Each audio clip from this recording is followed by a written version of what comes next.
Welcome to You Can Talk to Me, a Beatles podcast. It's time to make our way across the universe and talk all things John, Paul, George and Ringo.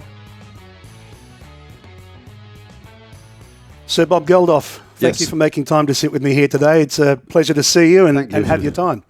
Thank you. You're currently touring Australia and New Zealand. An evening with Bob Geldof, songs and stories from an extraordinary life. WTF. No, just life. WTF. The rest you can leave out. Okay, let's do that. That's the other guy's bit. Can I just ask you before we roll in and talk all things Beatles, because there is a fascinating through line of your life with those guys. The WTF piece, was that a thought that came late in the game, and what inspired that? Because what happened to me is weird. I mean, and if you're asked to do a show just telling the stories people have heard you tell on TV or as a journalist, and I say, why don't you do a show of that? And when you're putting it together, you kind of think that's really weird.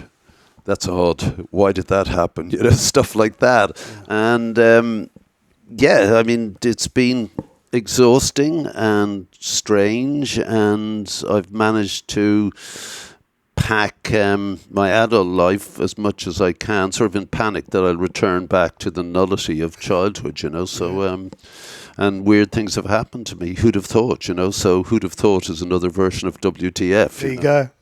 I heard you describe your life once like a sitcom that had these incredible chapters that you couldn't pick where it was going to go next. Yeah, I mean, it is episodic. I mean, I do a song in the show which when I was doing it, I suddenly realised that extreme events happen to me every decade. In the middle of a decade, I mean, something seriously fundamental to my life happens. And I thought that's really weird, because I've been saying for years, just as you said, that my life is episodic. I'll be going along in the middle of doing something, and it's pretty weird, and suddenly you realise you are in the middle of a scene, and you haven't written the scene, and there's no way you can exit the scene until it comes to an end. And it leads inevitably to some other scene which is unpredictable, like the road less travelled sort of thing. So when I did this song called Young and Sober, which I did in a corny sort of old Irish style, just on piano, I just put it on as the secret track on an album, which turned out to be a secret album because nobody bought the fucking thing. But so don't go looking for it. It starts in 1955 when something significant happens when I'm a child, 65, 75, 85, 95, 05. And I guess if I updated it and if I thought about 2015 and 2025 now, I mean, it continues. It's been really strange. I mean, look, it's just... but tiring and not necessarily exhilarating. And I'm never aware that it's weird until it's happened, Yeah. So. I remember reading in your autobiography this lovely, succinct line that my childhood was all books and rock and roll. Yeah. That might sound more romantic than it might have actually been, but could you unpack that a little bit and I guess what literature did for you, and then what rock and roll or music of any kind did for you in those years? The two were of a piece. I can't separate them. Because I was reading books, now retrospectively I can see, I was reading books that mirrored what was happening to me as a boy. So largely in our house, my mother was dead, my father was away 5 days of the week. So it was myself and my sisters. One just stayed in school till late, the other got out and got married. So I was essentially by myself. So it was... it's Ireland, it's cold, there was no money, so it was crap. And so I was reading books, I guess, that somehow mirrored that, but in an odd way, like John Steinbeck and those sort of people, Dickens, Studs Terkel. But when the rock and roll happened in 63, say, to me, I was the perfect age. I was 12. And I just, as I say, I hit the 60s running. And those guys, all those bands, I don't think they thought were hanging around for long. So Mick and Keith would always say, "Don't listen to us, listen to Howlin' Wolf, listen to Muddy Waters." Lead Belly. Yeah, and so I did, and it turned out that Mick and Keith were right. These were, this purity of this seemingly naive but deeply sophisticated music at 12, like it riveted me. But so did they, because they gave it they invested the blues essentially a music of fatalism. Woke up this morning, it's shit. And they invested that with youth and vigor and sexuality and made it modern. And so the Beatles come along, and they, it's the end of deference. That's it. They were funny and optimistic and joyful, but they just didn't understand what this authority thing was. And they were so funny with it. It seemed absolutely natural. Yeah, what the hell? Who are you? Yeah. Sir somebody, this, that, the other. So what? So all these lessons were imbibed, and then Dylan comes along and specifically articulates change. The others suggested it, but he was specific.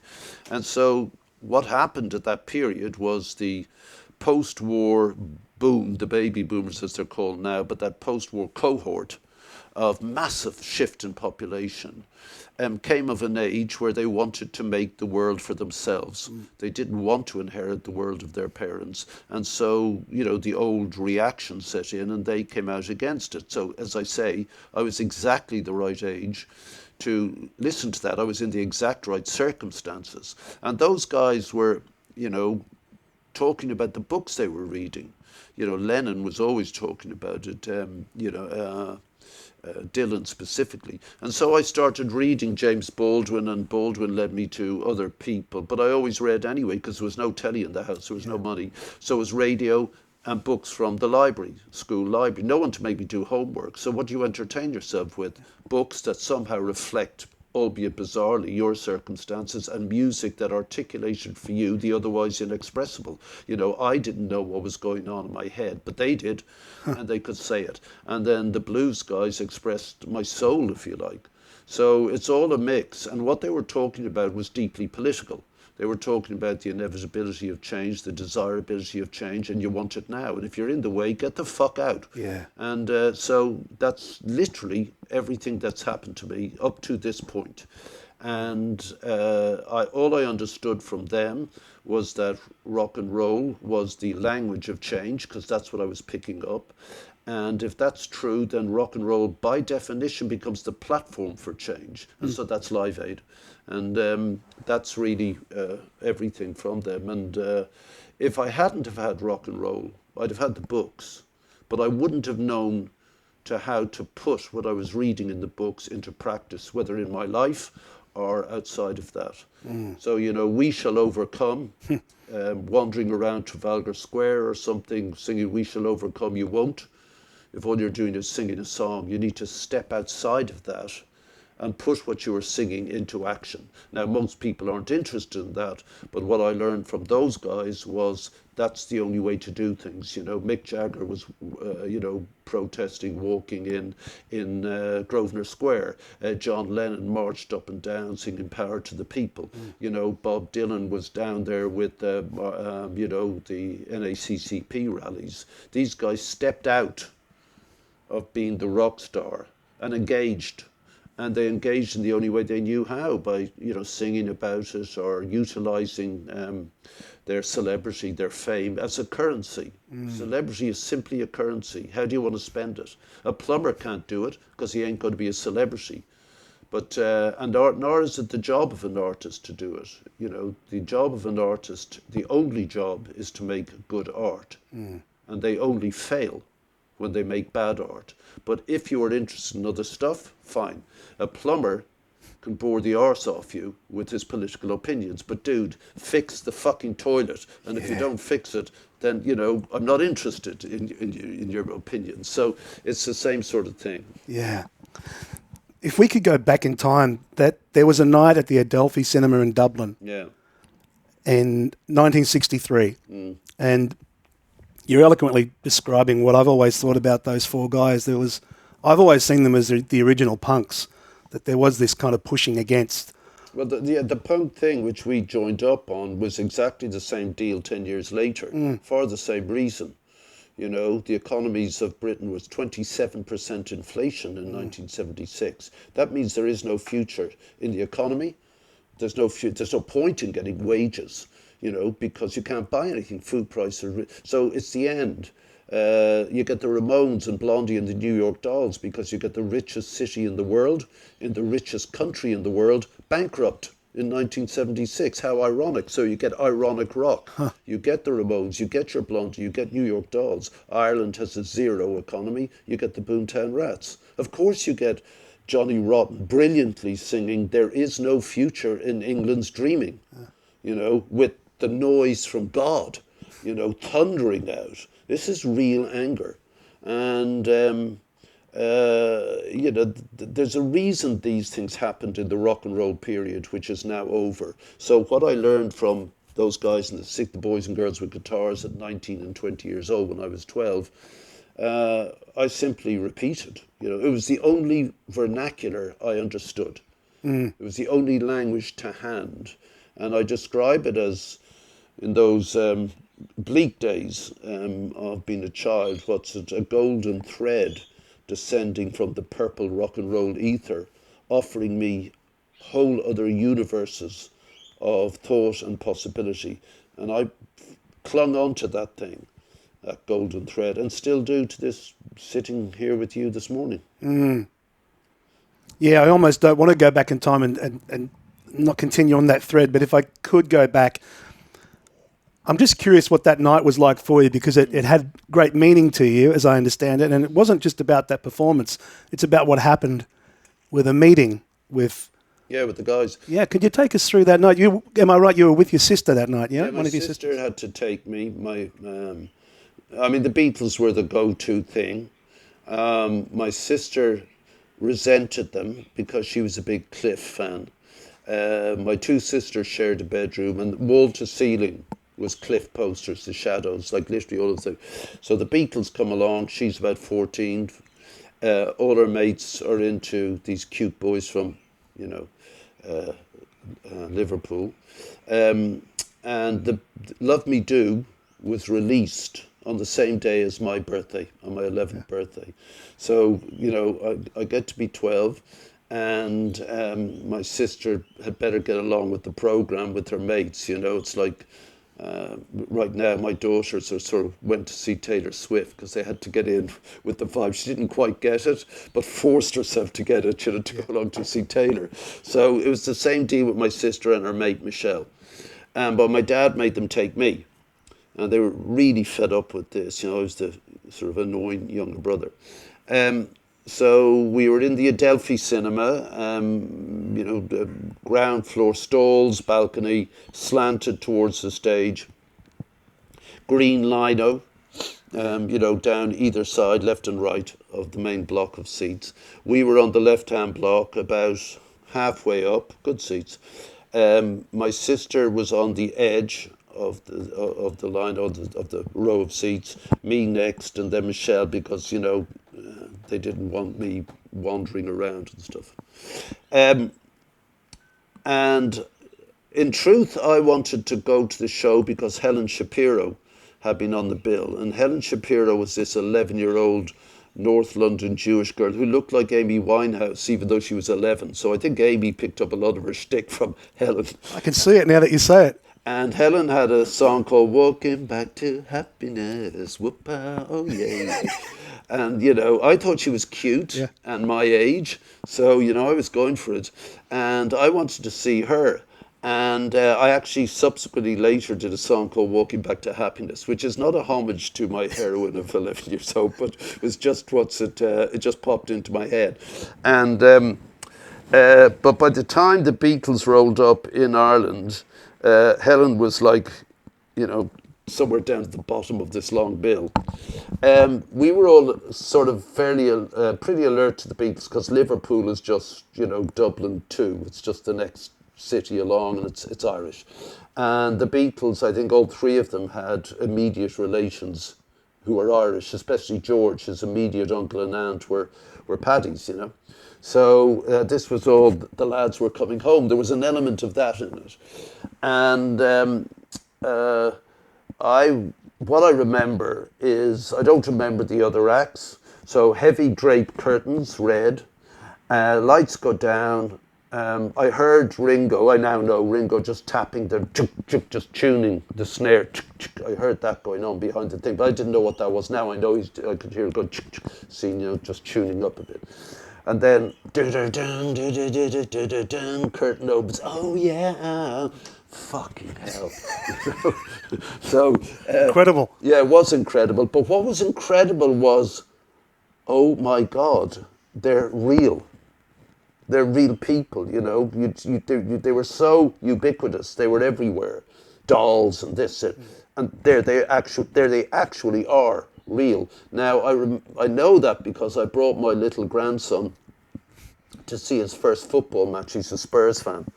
And we stood above the terrace where the teams were lining up in you know, the Spurs home stadium, can't remember the name. And Harry Kane, who was captain of England, captain of Spurs, he was there, you know, in the front of the squad lining up. And I just heard Stella just looking down, just saying, Harry Kane is real. He just said it to himself, you know, like, that's mad. This person is on my wall and I follow and all that. That was the sense I got. And then the noise, I guess, was crap because then you just used the house tannoy. And I'd never heard a noise like it because I'd never been to a live rock and roll show. But it wouldn't be anything like now. I think they still were using AC30s. They hadn't gone, the Vox hadn't made hundreds for them because, you know, how do you overwhelm the sound? They were exactly like you've seen film of that time, Suits, etc. But really, my memory is the noise that erupted. And I mean, it was scary as anything. I'm a boy, sex is kind of beginning to happen in me, you know, that confusion and stuff. But I have never, ever, ever heard this wailing. This wailing, like, you know. Now, I've been to Duran Duran and Take That and Boyzone and all the boy bands. They were the original boy band. I've been to all them. And I've heard the scream. And there was a period when, in fact, the Rats, I remember walking on stage at the Liverpool Empire. You know, this is hallowed ground. This is where they played, you know, this is Liverpool. And people screaming at us, and it really fucking annoyed me. And I just stop, and I stopped the band. I said, you know, what? And I sort of did, you know, drew a circle around my face. This? Seriously? Him? Really? I said, just stop that nonsense. You know, I couldn't stand it, you know. So what's it? Okay, play on. You know, they were, oh, that's crap. He's useless. He's not fun. So, but with the Beatles, it was just, well, the word is manic, because that is the word they use, but it was abandoned femininity, just lost in this howl of girlhood. And I was frightened because my sister suddenly was taken up with this hysteria, you know, and it's like, even if you were indifferent, once the mob starts, something triggers, like, you know, when riots happen. And she was achingly leaning forward, stretching towards the stage, her body shaking, and Michelle beside me, her mate, was doing the same. They were crying. I was going, fucking hell, get a grip, you know, but also frightened because I was surrounded by girls, you know, millions of them, all just howling. And I looked behind my sister as she arched forward, and I looked at the green lino, and streams of piss were pouring down this thing. And what I remember is little rivulets of scuff from the soles of your shoes. Little dirt banks were forming as this piss tried to make its way, you know, inevitably towards Paul or George or John. And I thought, fucking, this is like, so for me, forever, the Beatles are the smell of girls pissing, you know? Wow. Now, somehow, some way, there's a meeting. Yeah, so it was, we had to get to the matinee because my dad insisted we come back.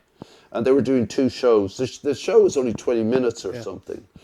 And across the road literally across the road, directly across the road from the Adelphi is the Gresham Hotel, which was posh. Not as posh as the Shelburne, but almost.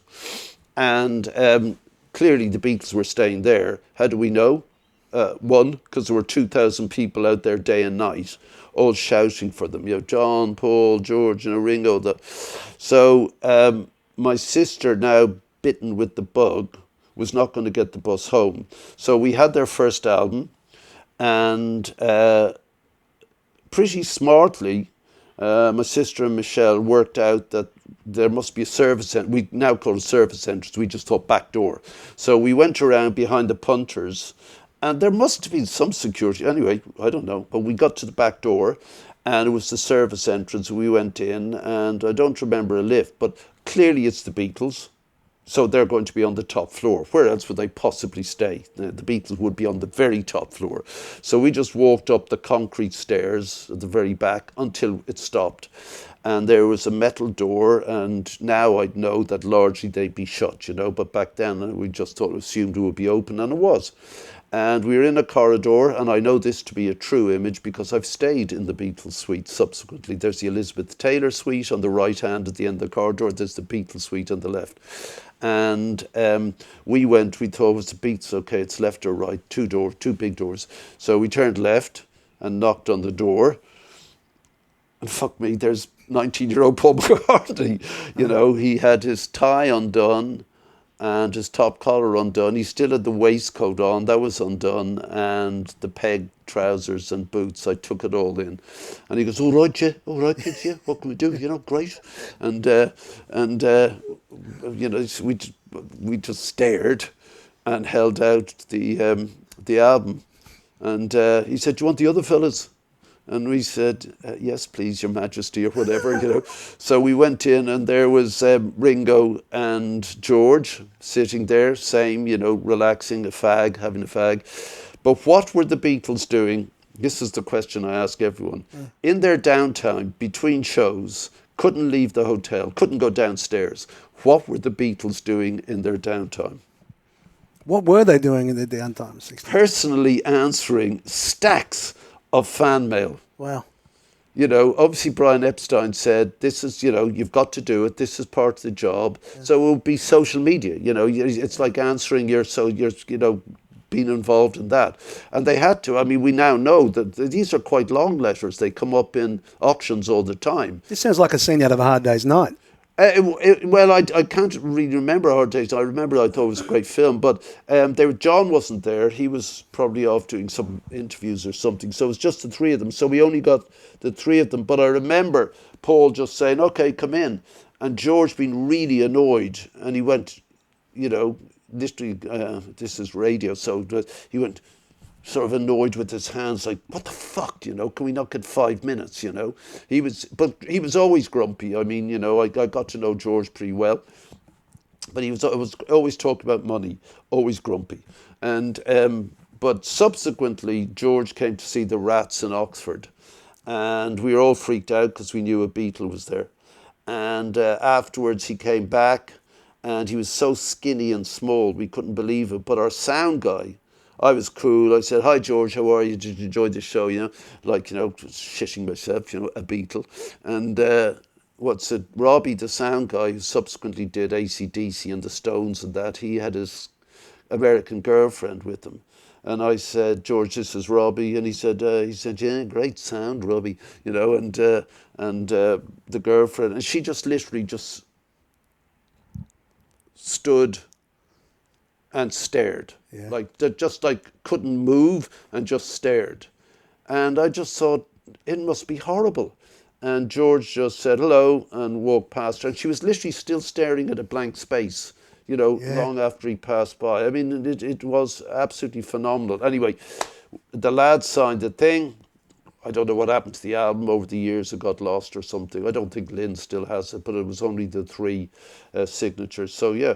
That was it. But having said all that,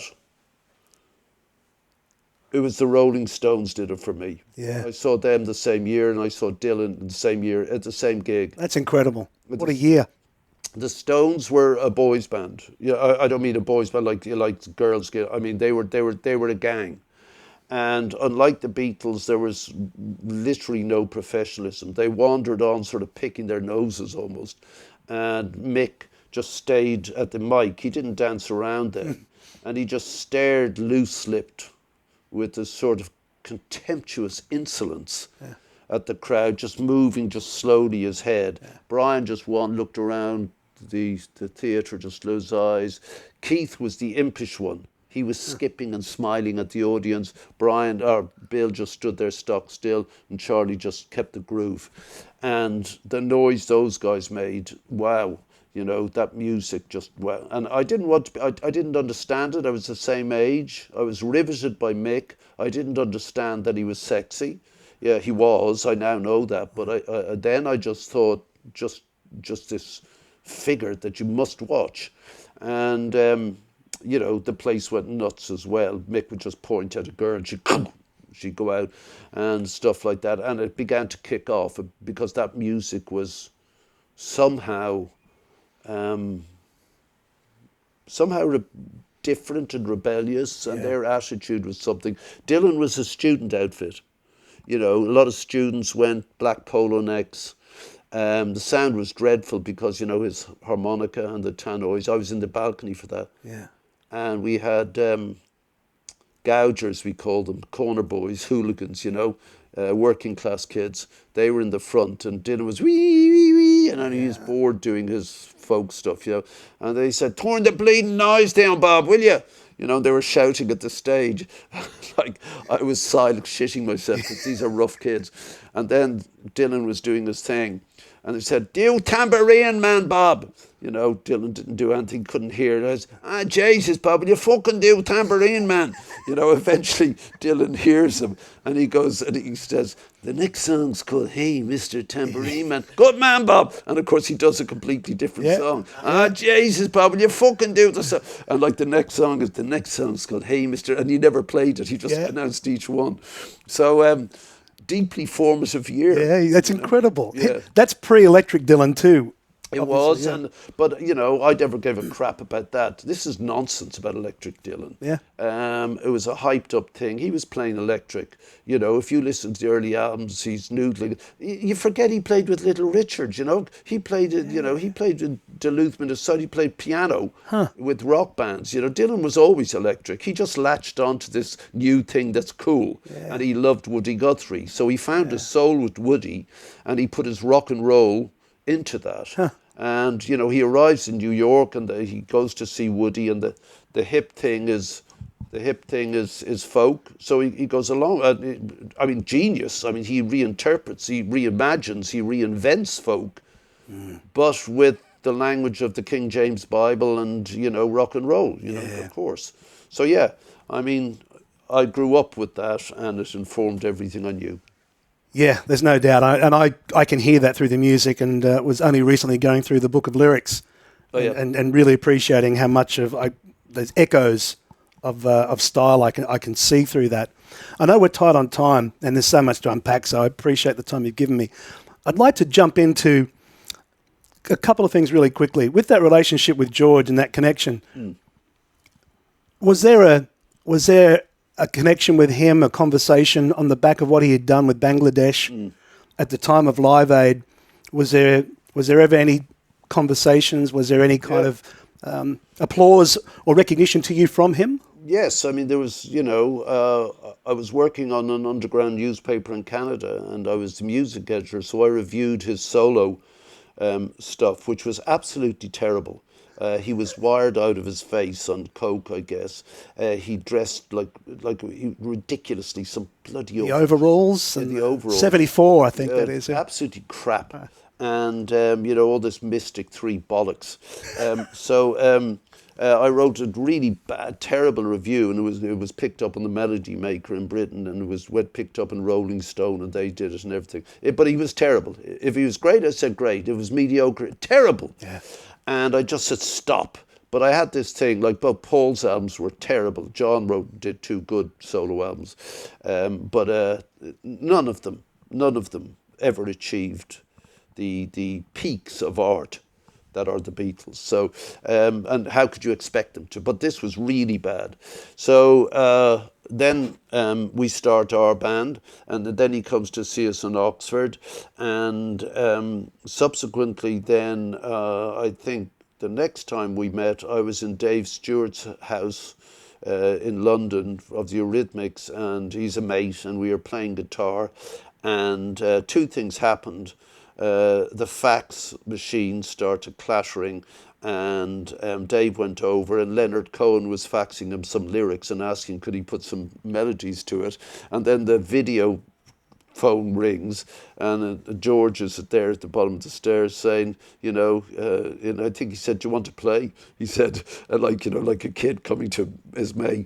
So he came upstairs, and of course Dave is freaked out, like he knows him and the Beatles, but you're still freaked out. It's a Beatle. And so we're playing. Dave starts doing Here Comes the Sun.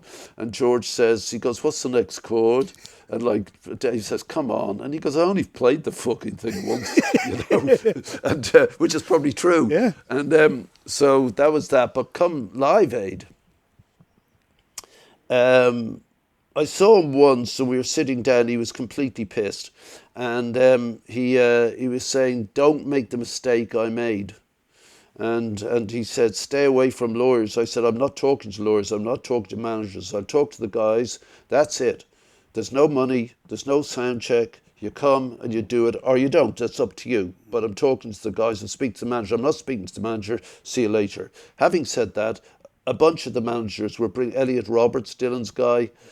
He said, "Do you want Tom Petty to come?" What? Yeah, of course, So a lot of them actually, Roger, who did Tina, Roger said, "Do you want Eric to come? Do you want this?" And I was, dude, So they called me. And George was really worried that I would repeat what happened with Bangladesh, a total disaster as far as he was concerned. All the money went to the lawyers, all of this. But George, was, for such a clever man, for such a musical man, you'll see him in Jackson's Let It Be, where he's going through the accounts. And he says to Ringo, "Do you want to come and see where your last farthing went?" For all the niggledy stuff about money. He tried to sell me Handmade Films. Wow. Handmade Films is the greatest British film ever made. It's The Life of Brian. Yeah. There's no question about that. It constantly wins it. And great other things. And I had a production company, TV, and he said, "Do you want to buy Handmade Films?" I said, "Of course I don't want to buy Handmade Films." He goes, "Why not?" And I said, "Because no one knows who ultimately owns it, George. You sold this bit to that guy, that bit to that guy to get movies." He said, "Dennis fucked me, his partner." And I said, "Well, yeah, but nobody's going to buy this from you." And so he kept on at me to buy this. He'd call me and that. So he wasn't good at business. So it very like guys in bands, they always blame the other one. Like, John was hopeless at business. Paul was on it. He was right about Klein. Yeah. Klein was going to rape them, and he did, and Paul knew it, but Paul is the sober one trying to win favour with everyone all the time, but John was a leader, and Paul would not go up against that because he'd be slapped down, You could hear him in that secret mic in the vase, Yeah, and he's saying to, the passive-aggressive Paul, he's saying, "You're the boss, I'm not trying to take over from you, but, you'll always be the boss, but, I just think we should maybe, and he's trying to get them to do something by Friday. Just, guys, can we just get some? So he really was the manager. He came up with the Sgt. Pepper's. Okay, I agree, we can't tour. Why don't we do this? A brilliant concept. Let's move outside of us. He came up with Magical Mystery Tour, flawed deeply, based on all the stuff he was looking at, but, a couple of great tunes that will stand the test of time. So it's worth it for that. So Paul gets a bad rap, I think, and he was trying to work the politics. So George really, even though he thought he knew about business, he knew about money, where it went, but never sure why it went. Yeah. And so with Bangladesh, he got the guys together. He wanted to do a good thing. All he knew was lawyers and man. That's all he knew. Yeah. The Beats were surrounded by endless interests. Brian kept a hold of things. Without Brian Epstein, it does not happen. Yes. It doesn't happen. That's the truth. They'd still be out doing a great rock and roll band, but they'd still be out scuzzing around doing the nostalgia circuit. They might have been the Searchers. Yeah, exactly. You know. So that's what he was like. I liked him very much. When he died, we were in Italy, and we were doing a TV show, and I just binned the 2 songs we were doing, and I just did 2 George songs. That's all we could do. Yeah. I know we've only got a little bit of time left. Some of my favourite moments in Live Aid are obviously Macca-centric. There's a beautiful clip I was only watching the other day. It's maybe 30 seconds where the camera sits on Bono, McCartney and Freddie sharing the one mic. Yeah. And you can see Bono's face with his adoration in his eyes and Freddie's joy. And I know Freddie loved Lennon and was a Beatles fan himself, obviously. But you can see Paul is alive.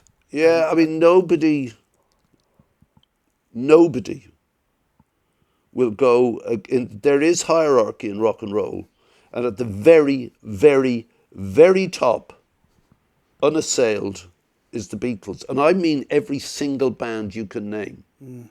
And there's still an intense rivalry between the remaining Rolling Stones and the remaining Beatles. They will not put it to bed. I can tell you stories about Mick, and Paul. And when we were doing Live 8, where Paul opened and closed with U2 doing, it was 20 years ago today, because it was 20 years ago since Live 8. Pete Townsend called me about 1:30 in the morning when I'm just desperate to go to bed. Yeah. And Mick has called him and said, Mick, typical, wait till the last minute, see if it's going, I want in.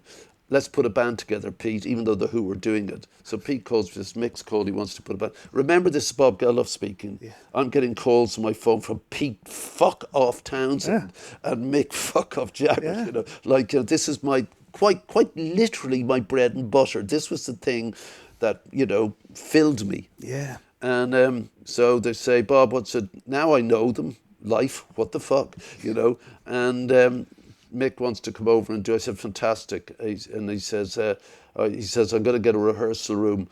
What should we do? I said, up to you, mate. It's going to be amazing. I said, who else in the band? He said, I don't know. I'll put something together. Next minute, the phone calls. All right, Mac, it's Macca, how's it going, Paul? I say, hi, Paul. I'm on last, aren't I? And I say, yeah, just checking, because I've worked out this end thing, because I hear Mick and Peter doing something. So this goes on for half an hour, Wow. Like, I'm on last, right? Let's be sure. Pete finally calls me and says, Bob, you can't fuck a Beatle. And I said, I'm not fucking a Beatle. And he said, you want to put us on after? I said, I never said anything about putting you on afterwards. Paul's opening and closing, that's the deal. And he goes, I'm not going to fuck with the Beatle. I said, well, no one is. And he goes, okay.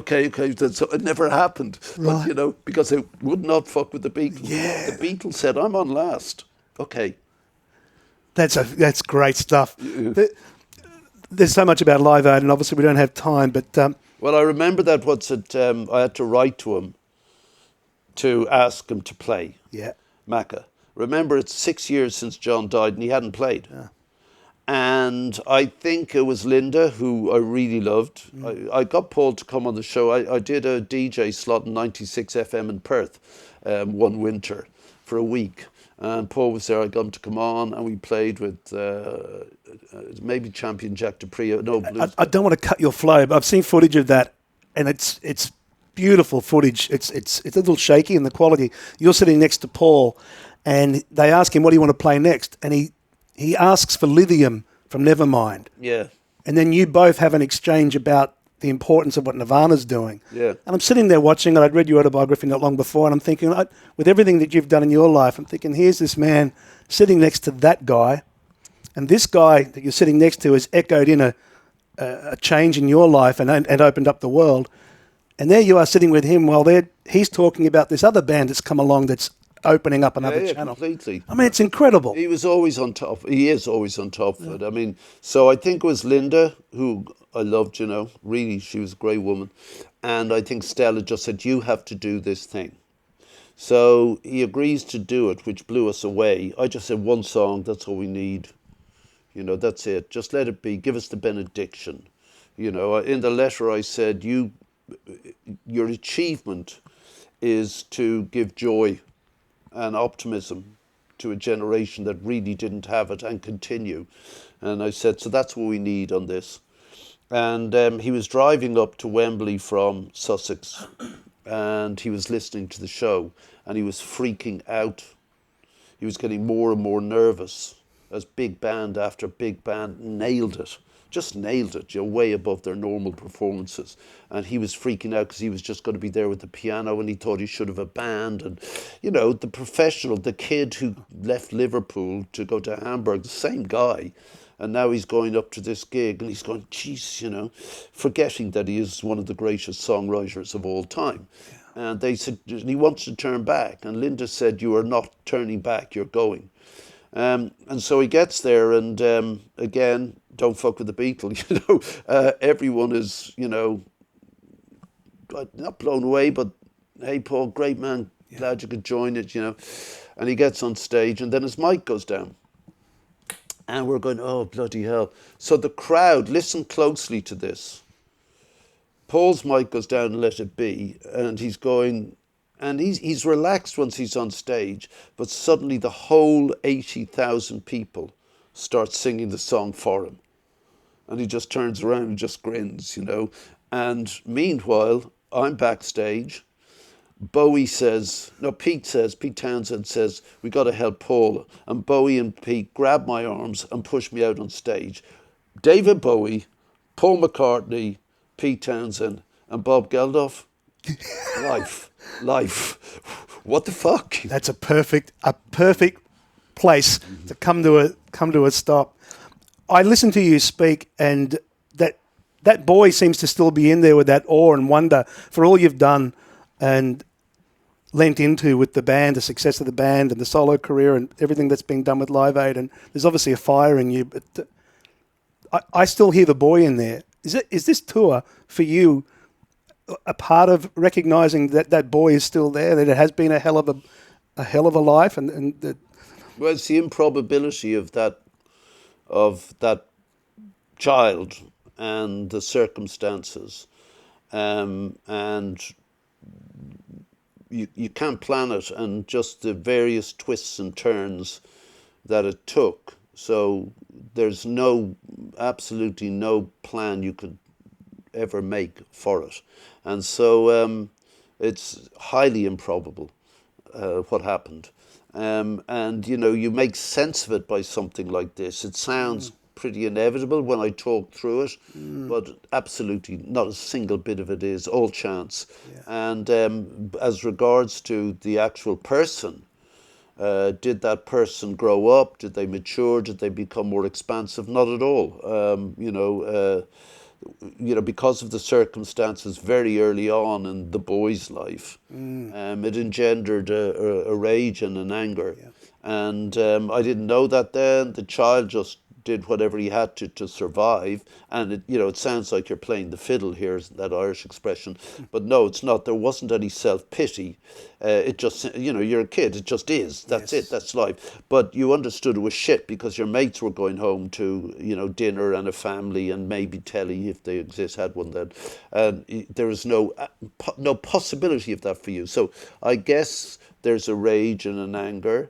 The other thing is that because you don't have parents, you don't understand authorities. Parents are the ones who tell you where the parameters of existence are, where the boundaries of what is permissible in a group is. That was never there for me. A family teaches you structure, teaches you, politics, how to negotiate with siblings, how to get what you want, how to argue, how to whinge, all of that. That just wasn't there. So when you leave school's the only structure which you detest. The only authority you meet, which you don't understand, are priests in my case, and the police subsequently. I didn't understand that. I didn't understand. Of course I understand that they are the law, if you like, but I didn't understand how they could ever have any say over what I did. So all that is very juvenile. But that is what you see in the man. You know, I'll meet heads of states, I'll do all that, but any fear of meeting authority, fear of making a fool of myself is present always, but fear of authority or stuff like that just doesn't happen. And so we go back to the Beatles and the lack of deference. It's the same thing.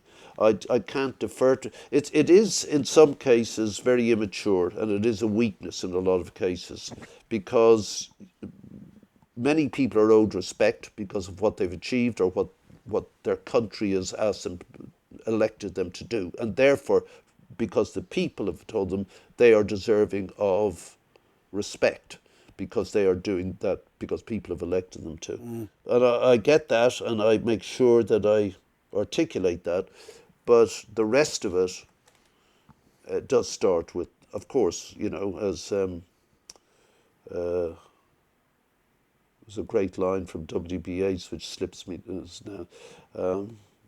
Yeah, at the bottom of the ladder, what's he say? The foul rag and bone shop of the heart. Wow. Is at the end of the ladder, and it's also the beginning of the ladder. And the foul rag and bone shop of the heart is where it began, but it scrambled its way out of that.